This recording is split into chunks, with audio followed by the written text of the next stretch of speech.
And do we have, can you guys see how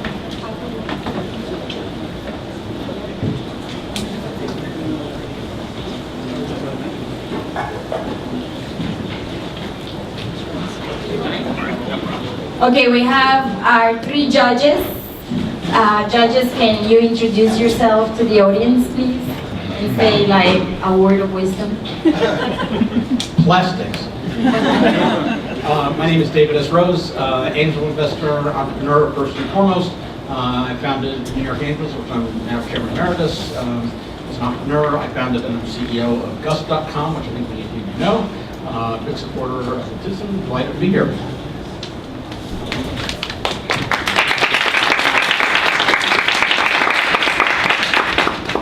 Hi everyone, I'm William Crowder. I am an investor and a startup advisor. I work with Dream Adventures, which is a startup accelerator. I work with our program in New York and in Philadelphia. And I also run a venture fund for Comcast, which is focused on investing in minority entrepreneurs. $20 million fund focused on seed stage investments.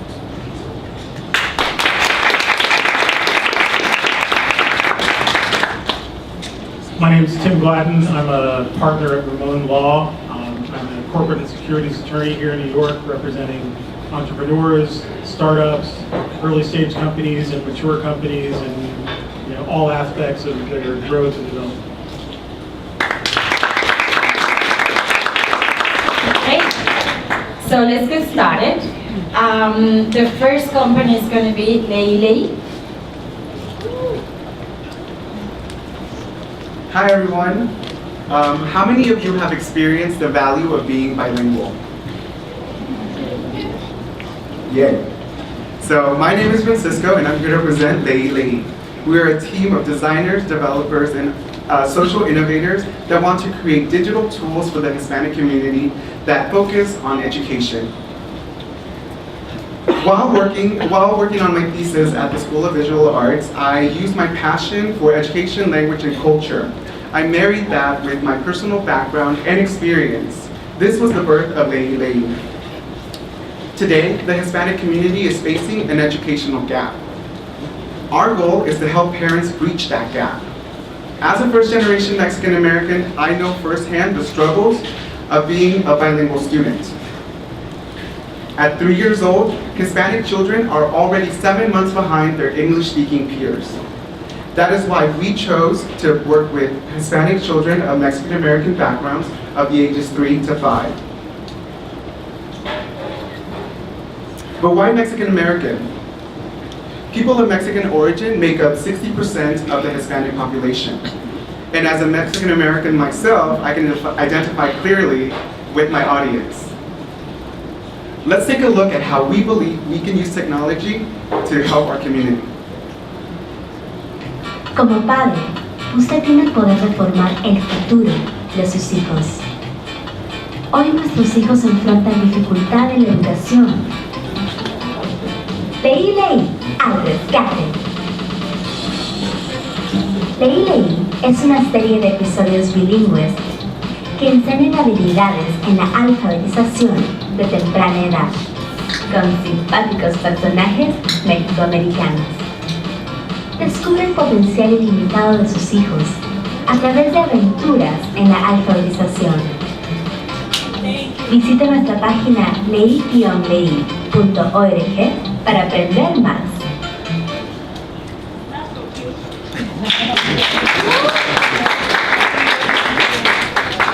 latino2 to the rescue. It is a series of bilingual episodes for the smartphone that teach the 5 early literacy skills.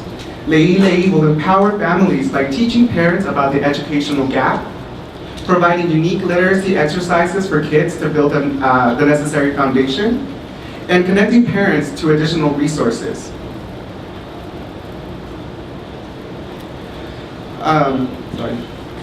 latino2 teaches literacy skills through friendly, bilingual Mexican-American characters, and this is so children can identify clearly by seeing a character that looks and talks like them.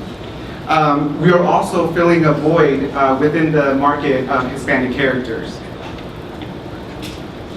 Sorry.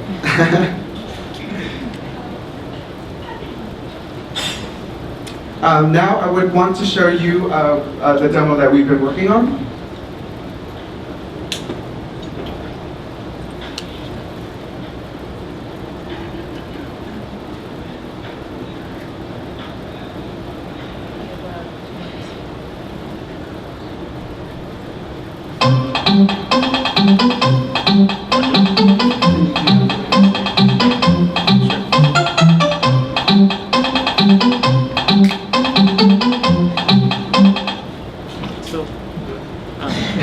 So when parents first enter the page of the demo, they'll be able to choose whether they want to play in Spanish or in English.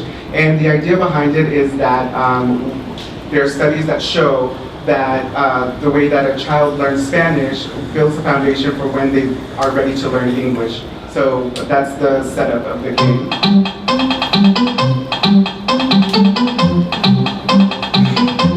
Hola, yo soy Javi y quiero jugar contigo.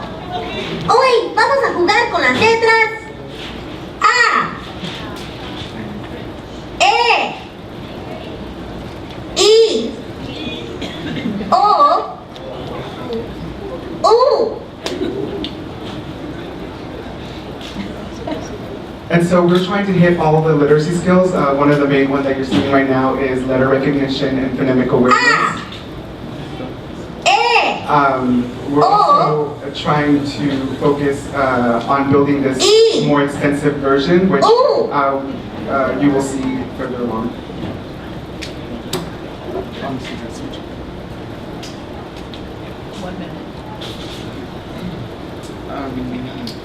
There's a flurry of competition out there in the market space, but if we sift them through a literacy lens, those who will focus on mobile only and the ones who merge Spanish and English, we see that the market space, all the players disappear, and we want to be the ones that provide all three. We've already created a timeline for how we will be executing episode 1, and we've already started collecting focus groups in order with the demo in order to create the first episode.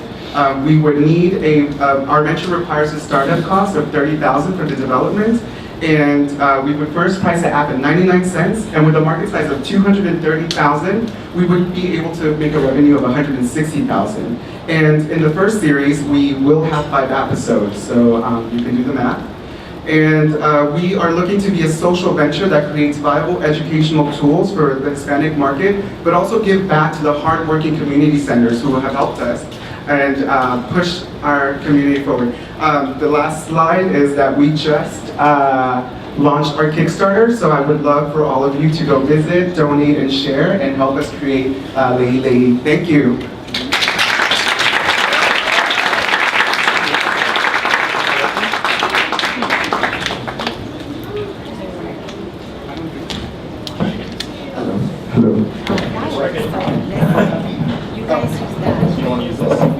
Okay, so the way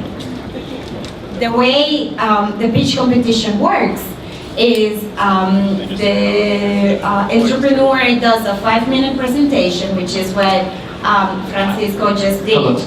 And that is followed by questions, okay? So first questions from the judges and then questions from the public, okay? And it's a 3-minute period. That was great. Very interesting what you're working on. My question is about customer acquisition. So how do you plan on making people aware of this and getting them to actually come in? Right, yeah, no, that's a great question. We're definitely still in the learning space right now, and definitely like launching something like a Kickstarter is one of those ways of getting people to start spreading the word of what we're trying to do. As far as like actually acquiring people to buy it, one of our first things is to actually put it in the market, see what people, like put a disclaimer on there and get people's feedback on how did they find it, what do you like about it. But being a designer myself, I only have a designer's background, so we're not really like business savvy, so that is definitely one of the reasons why we came here. I like the characters. Thank you. Now, a question. You showed us the vowels, right? Yeah. Playing Spanish. You're playing that exact same thing in English. Directly, diametrically opposite sounds for the vowels. Right. So how do you expect a child to use this? They would play it in Spanish and then play it in English, and they would see the same blues, same words, but with now different, A for E and I for. How would that? No, that's a great question. I mean, I definitely worked with the City of New York, the Early Literacy Department, and we created a curriculum which focused on separating the English from the Spanish. So the first thing is to empower the parents. So what can the parents do at home? Teach Spanish. So we're going to give them the tools to teach the Spanish, give them sort of like consejos, which are pieces of advice on how they can continue the lessons within the app. We've tried to create collective words that in Spanish and English start with the same letter, but it would be finish the Spanish version first in order to unlock the English. So that's one of the ideas. So, again, also, I liked what you're doing. Have you gotten any feedback from any educators or? Oh yes, of course. Yeah, I actually worked, the DOE of New York City put me in the NYC CEL program at the Sotomayor Community Center, who actually is run by a teacher that they've assigned, and all of them were Spanish speaking. And when I came in with a prototype, which was a physical prototype, just to test out the idea, like I definitely got a lot of feedback. I'm also working with I have advice from different departments of education, as well as reaching out to like the teacher school of Columbia who wants to meet with me next week just to discuss sort of their ideas of the curriculum and the education. So I have feedback, but I definitely want to build it stronger and have an actual bilingual educator as part of the team to make sure that we're doing the right things and covering everything.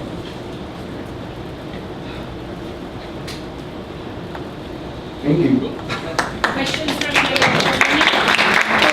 You can take one question. Only one question. Is the mic?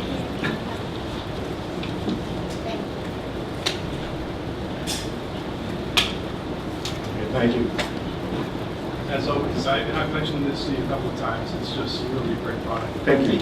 The problem to me, it's pretty apparent that it's a universal problem, right, in terms of what you're addressing. How do you reach out to the other ethnicities, all right, or is there any intent to reach out to the other ethnicities? Right. And granted, this is near and dear to my heart, Yeah. right, but is there a plan to address that and scale out? It's definitely a great question, and I want to make sure that everybody hears me, is that all of us here, most of us here, have struggled with finding material for us.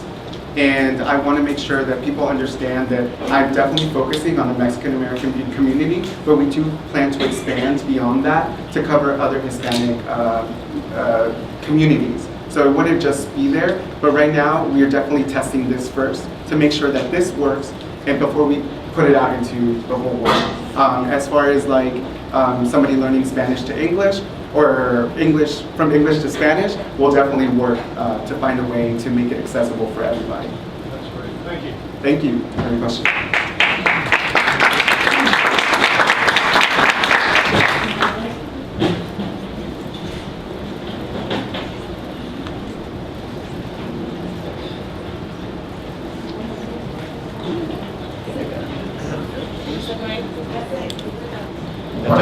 Okay, great. So Kickstarter, Francisco, if you can send that, send it to Mariela, send it to the community. Everyone, please share the Kickstarter link, and let's show that we're familiar, okay? Now, next one, and we need to really keep track of the time now. Next one is Pretty Mama. ¿Dónde está primero?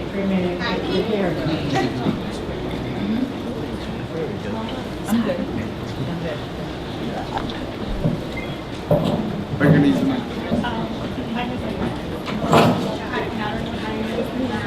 You just.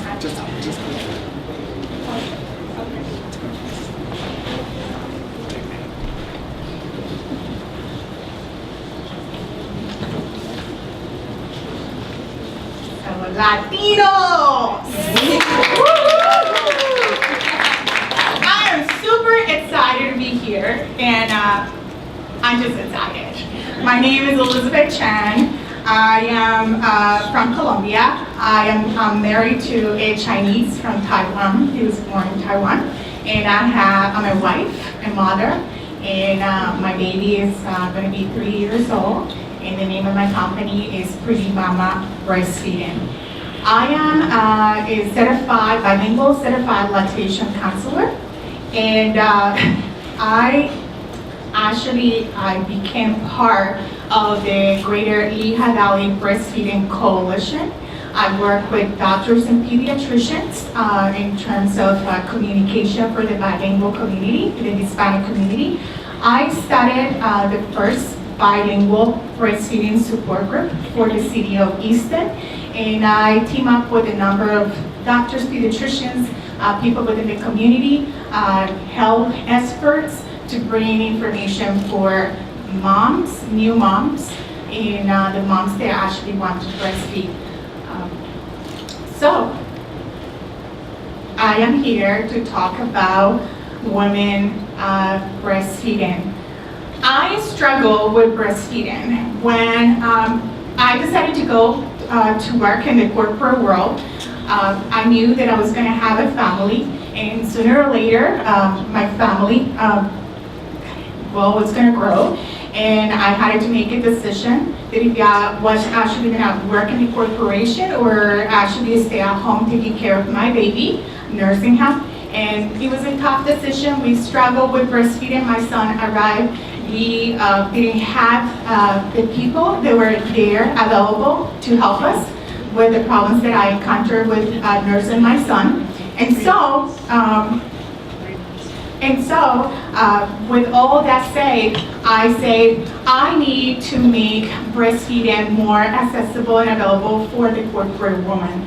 If the woman is between 25 and 35, or 35 between 40, she's always looking for opportunities to give the best to the child. I don't know how many of you are parents. Can you raise your hand if you have children?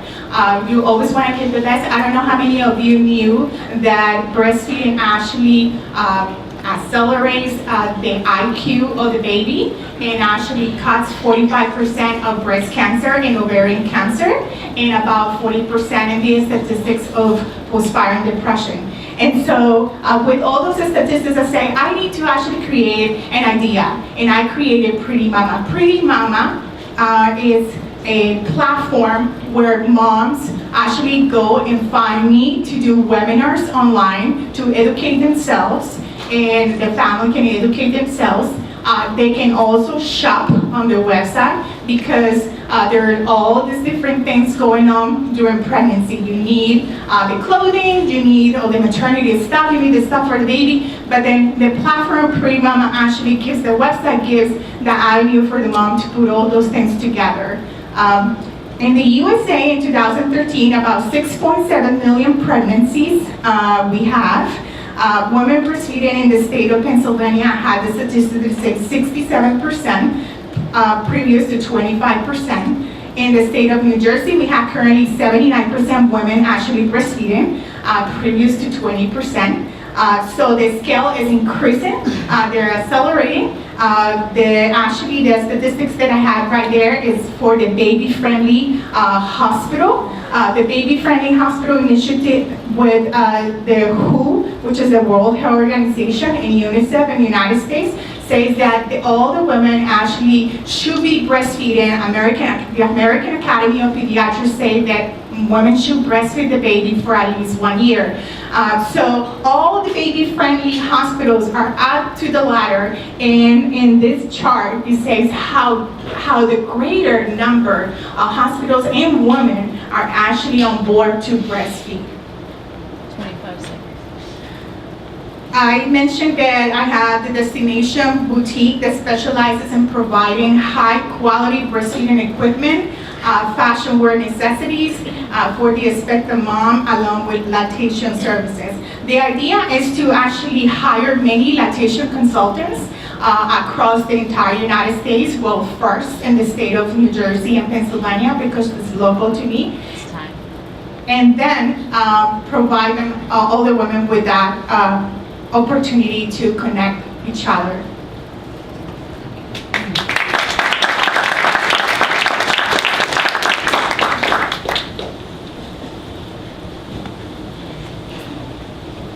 Questions?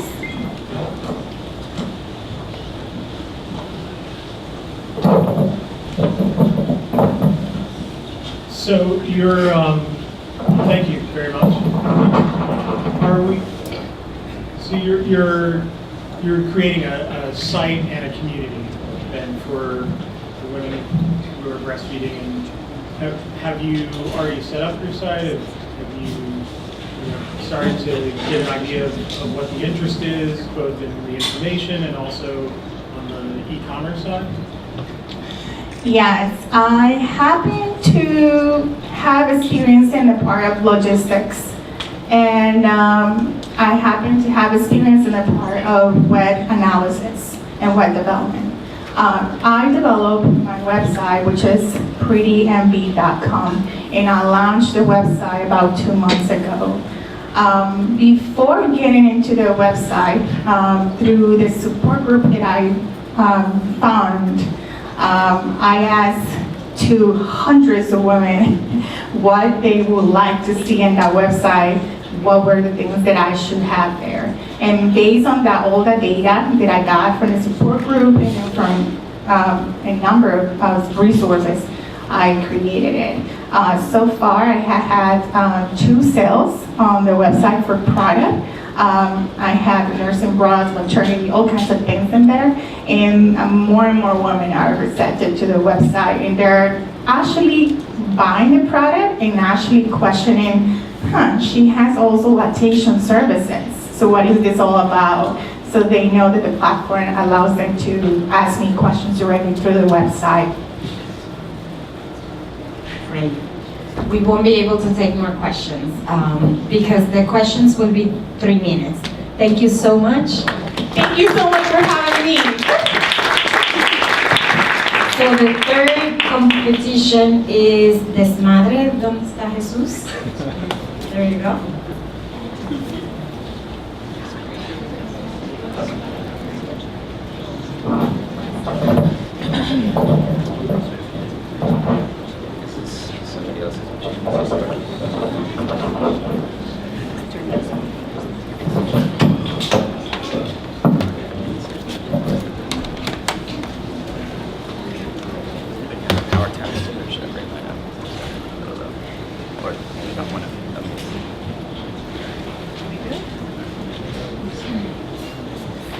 Well, then we can take one more question. Anyone has a question for Liz while he's setting up?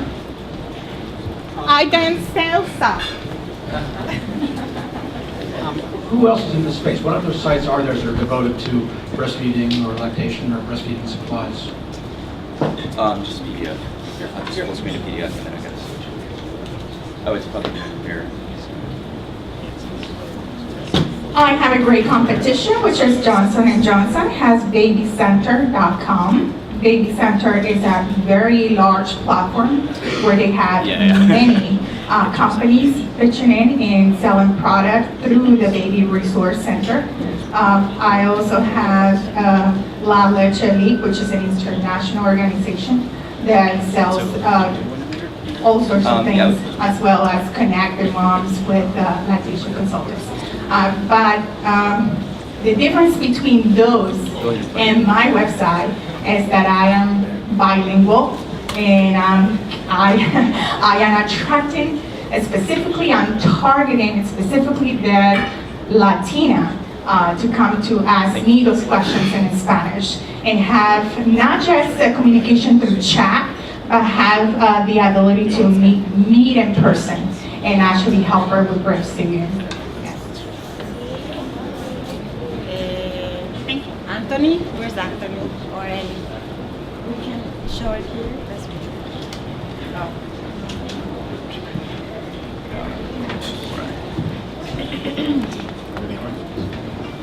It's not showing much outside for the judges.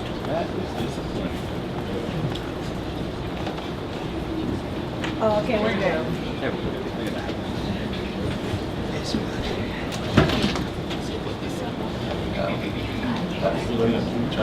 Yeah.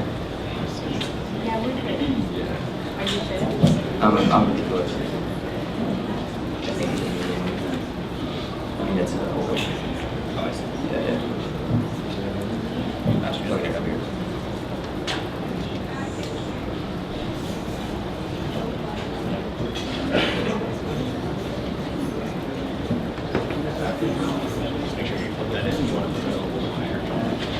Okay, so Latinas out there, we had about 50 applications for a pitch competition. Take a guess, how many of them were women?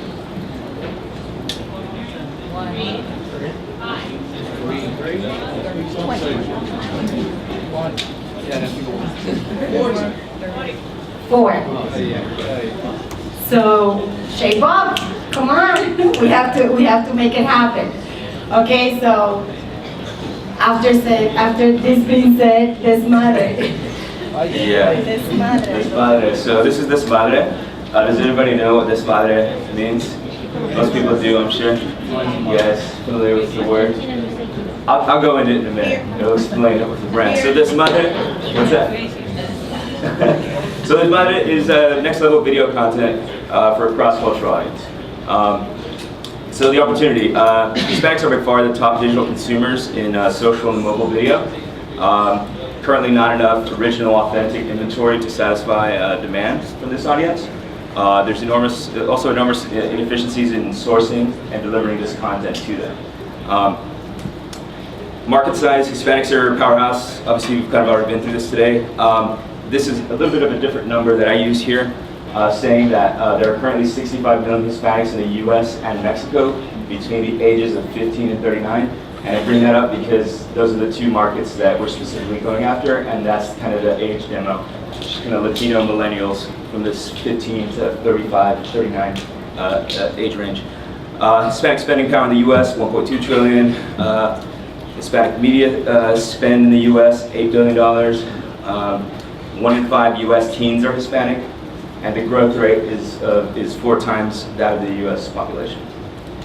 So, in terms of market validation, there's been some Nielsen studies regarding this, very compelling data saying that Hispanics are ahead of the digital curve with regards to social media and video consumption. 72% versus 56% own a smartphone or tablet. 55% versus 43% subscribe to paid or online video services. 53 versus 35% prefer watching video on mobile devices rather than their PCs. And 58% versus 54% pay attention to video pre-roll ads. Not a big difference, but it shows that they don't tune out to those ads, which is compelling from a business standpoint for our case. So what is Desmadre? Desmadre is a global media brand producing authentic premium content for Latino millennials. We create meaningful long-term relationships with our audience through characters, worlds, and stories that are culturally relevant and boldly disruptive. In short, it's kind of like Funny or Die meets Vice for Latinos. We do original series, comedy, drama. We do documentary stuff. We do sketch comedy, and we do sports. We launched, so revenue sources, obviously brands. This is the same way Funny or Die and Vice make their money. Brand sponsorships, brand entertainment.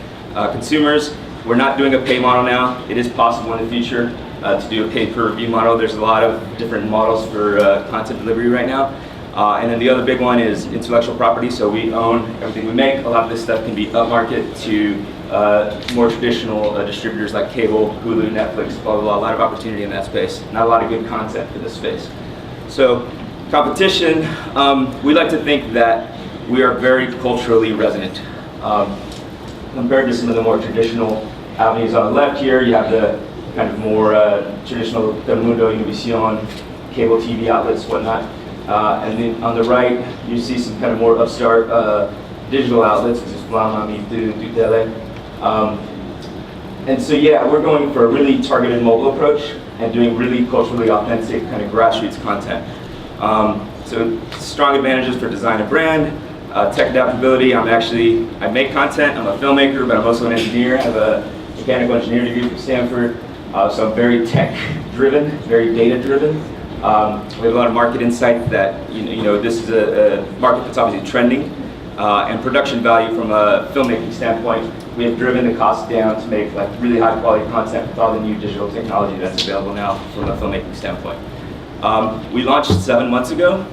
Our social media following is currently over 40,000.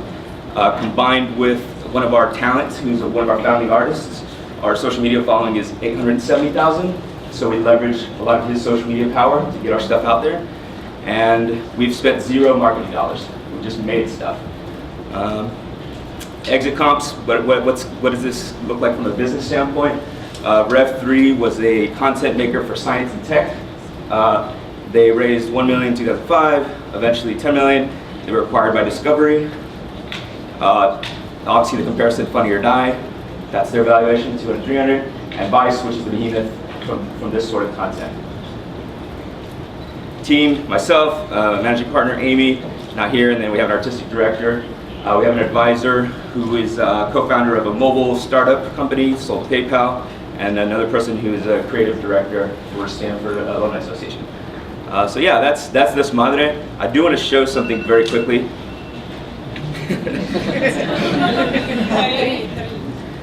All right. Okay. So this is, are we seeing this?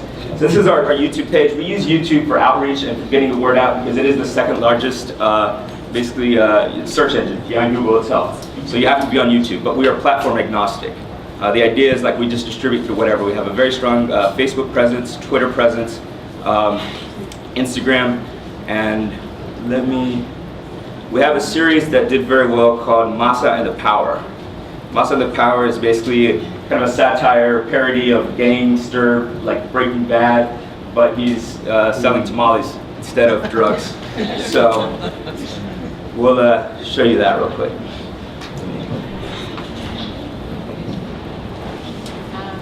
Once, no one wanted to hire my white ass. Oh, with my phone. Hold on a second. Yep. Okay. Online at 3, what is it, 6 seconds? But Yeah, that's fine.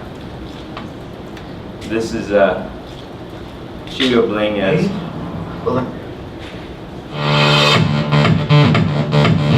This is clearly how some people would play.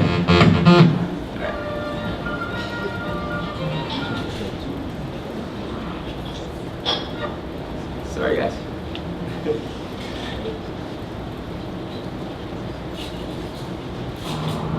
Yo me llamo Felipe, güey. Whatever.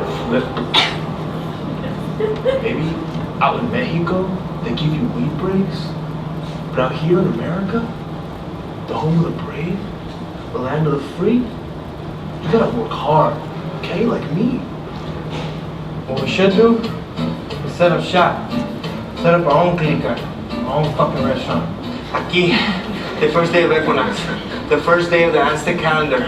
It starts over tonight, okay? The planets have aligned for our destiny. Now we gotta put this corn sperm in the Earth's vagina. Our business plan is very specific. We make the best tamales, we charge the most to gringos, pendejos, right? It's about being proactive. The botas to the pavement, the palabra to the calles. I have so much confidence in our product. They have un toquecito from this masa rack, and then they're gonna line up at our door 24/7. So, thank you guys.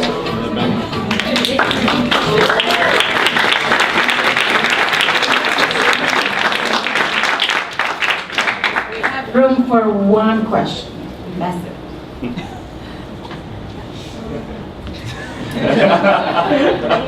So how many productions have you done so far, and what advertisers do you have so far signed up? So we have done a drama series, which was like 6 episodes, and accompanying, we do like an outtakes episode with each episode, so basically it's 2 episodes. We did a drama series, which was 4 episodes long, and then we've done a series of 3, 4 cultural docs, short docs. We did a long doc, followed a heavyweight fighter, Sariola, Mexican, he fought for the heavyweight championship. And yeah, so we probably have released close to 50, 60 videos in 7 months. And we don't have a sales team, that's the challenge. We've been we've been trying to just build out our social media, and obviously convincing advertisers to jump on board is usually predicated on having numbers already. So it's a little bit of a catch-22. We've been building our social media. We've done 2 branded sponsorships, one with Pizza Patron, which is a pizza chain in Texas. And then we've done another one with it's like a jerky company, everything with blanking now. But yeah, that's kind of we're in that middle catch-22 of getting advertisers, building our numbers. So.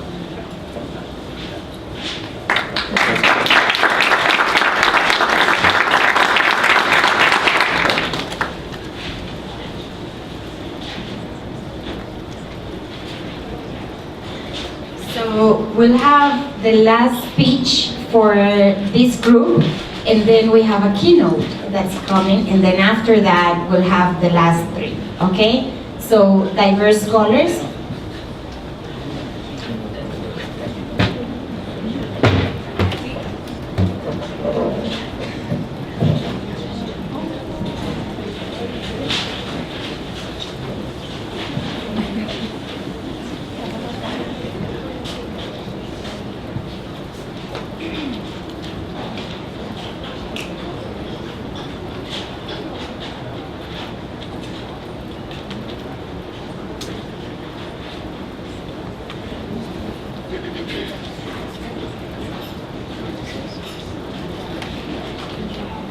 Is this working?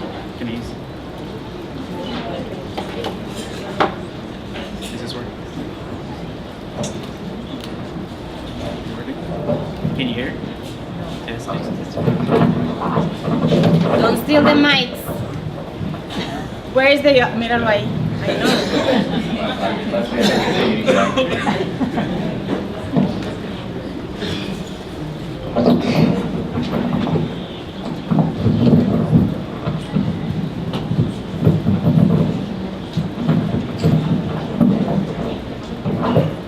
Testing? Okay, great. My name's Alberto Roca. I'm the founder of the organization Diverse Scholar. I want you to think in your head, what drives the U.S. economy? Take a favorite part of the nation here and think about what is it that's important there, resources, products, and so on. What I want to tell you today is that it's people, it's the talent, it's everyone who is putting their ideas and products into motion. Innovators, as we call them today. I'm especially concerned about STEM, science, technology, engineering, and math. Many federal reports, even President Obama, are calling how we need our nation to be competent in STEM. And for us, for this conversation here, the future depends upon our Latino youth, all of you, getting involved in STEM at some capacity. The problem is that the STEM training pipeline is broken.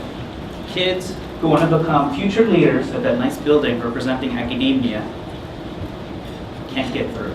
There are problems of people, especially who I work with, PhDs, becoming faculty role models for the students who want to go into college. The problem is a lot of poor career mentoring and many other inefficiencies that I can go into in Q&A. Our minority STEM talent need career help. And the solution is the services that my organization, Diverse Scholars, is offering. MinorityPostdoc.org is a professional development website specifically geared toward minorities who are in the STEM disciplines and have their doctoral degree. We have publications and other communication channels for reaching the STEM community and bringing them together. And then my financial model is connecting this talent to recruiters, especially in academia, because faculty diversity is the main problem that I'm trying to solve at this moment. So I have a passion for this because I'm a biochemist. I'm a PhD by training, but I'm also Hispanic. I know what it's like to have many cousins who have not made it through college. And the problem is that they didn't necessarily have role models, and they have limitations in terms of what they can do with their careers. So I'm trying to make a difference for not only them, but also for the population at large. So I've been successful. Here I am receiving an award from the Chancellor of the University of California, Irvine, who actually now has just moved to Ohio State University. I've also been competitive for other social entrepreneurship awards. So you can invest in me and know that I'll be a good steward for your time and money. I've put together a team of experts across the nation who are the people advising me on what we need to do to help this particular part of the talent pool, which are PhDs and especially minorities. So my call to action here is that with this latino2 prize, I'll be using that money to put my services in front of these very specific recruiters in academia for faculty diversity. A lot of these logos up here are the people who are diversity champions in universities across the nation that they need to know about my work. And so it's the traction that I'm getting will be amplified by using your dollars and time. But of course, we're here at the pitch competition. You want to hear about apps and other cool technologies. This is my MVP at the moment. It's a CV database, literally a binder of minority PhDs, which allows faculty search committees to proactively recruit diverse candidates for search committees to use.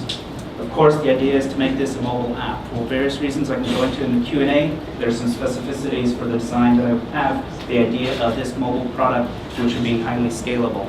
Of course, I do have a current MVP. I'm using a third-party source for an online database through my website. But the bottom line here is the talent. It's the people behind this product that are important. I've brought together a critical mass of minority PhDs through my services, and with latino2's help, we can create faculty role models to be the mentors and the champions for our Latino future. Thanks.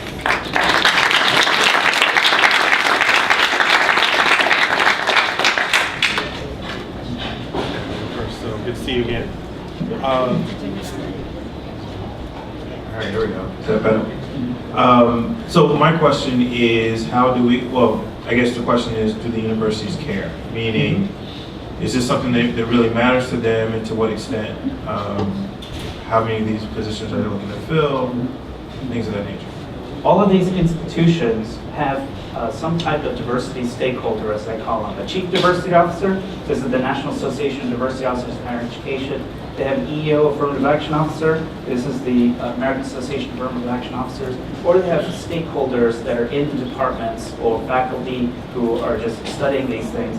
And these are the Keeping Our Faculty of Color types networks. This just represents the tip of the iceberg. The institutions are either caring because the grassroots is telling them to, or federal requirements from the Department of Labor are saying, what are you doing in terms of affirmative action policies and so on.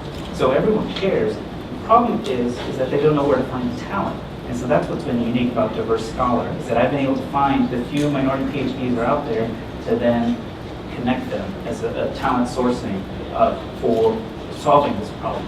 There have been inefficiencies over decades of these diversity in recruiting or diversity in marketing methods that are just not working. And we've been stuck at faculty diversity levels of about 7%, underrepresented minorities, since the 70s, when sort of this civil rights affirmative action movement in academia happened. We went from 0 to 7%, and we've been stuck there for decades now. And the challenge is that that first generation faculty who were hired in the 60s and 70s are now starting to leave us. And so the question is, who's going to replace them? I can go into a lot more detail about this. But yes, they care. The problem is the solutions that are out there are not working, except for Diverse Scholar. But I need help to magnify my message to get into these doors. Great.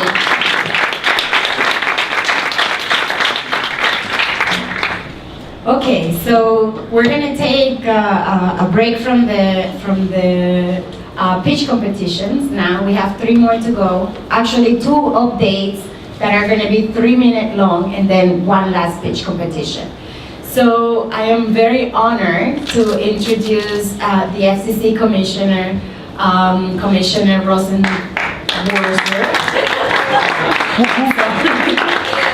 I'm really bad when it